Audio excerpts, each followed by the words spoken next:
Now, chapter 41, verse 1, it came to pass at the end of 2 full years that Pharaoh dreamed, and behold, he stood by the river.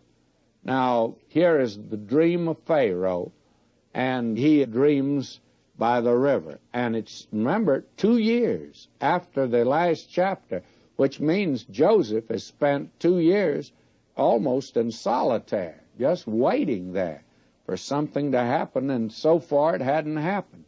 Now, Pharaoh has a dream, and behold, there came up out of the river 7 well-favored kine, and fat-fleshed, and they fed in a meadow.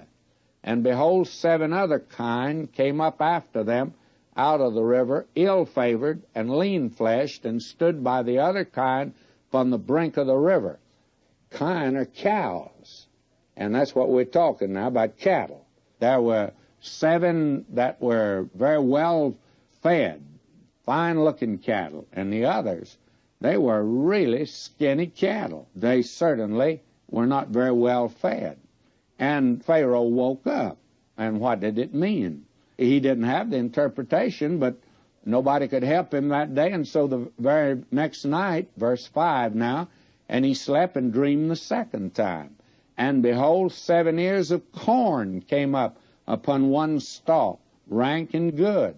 By the way, that's a whole lot of corn on one stalk, too. The section of the country I came from, if you got 2 ears, you'd be doing well.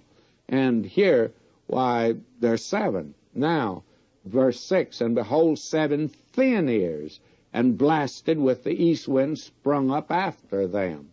And this would be more like it. And in my country, only wouldn't be 7. There'd be 2 pretty thin-looking ears.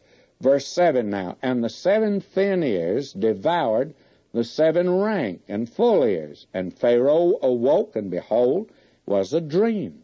It came to pass in the morning that his spirit was troubled, and he sent and called for all the magicians of Egypt, and all the wise men thereof, and Pharaoh told them his dream. But there was none that could interpret them unto Pharaoh. And the butler was standing there, you know, that was his place before Pharaoh to get him anything that he wanted. And all of a sudden, the wise men are brought in, and Pharaoh says, I've had this dream. Could you tell me the meaning of it? 7 fat cattle, 7 lean cattle, 7 full ears of corn, 7 lean ears of corn. What is it all about? Well, these wise men said, well, that gets us. We don't have the interpretation for that one.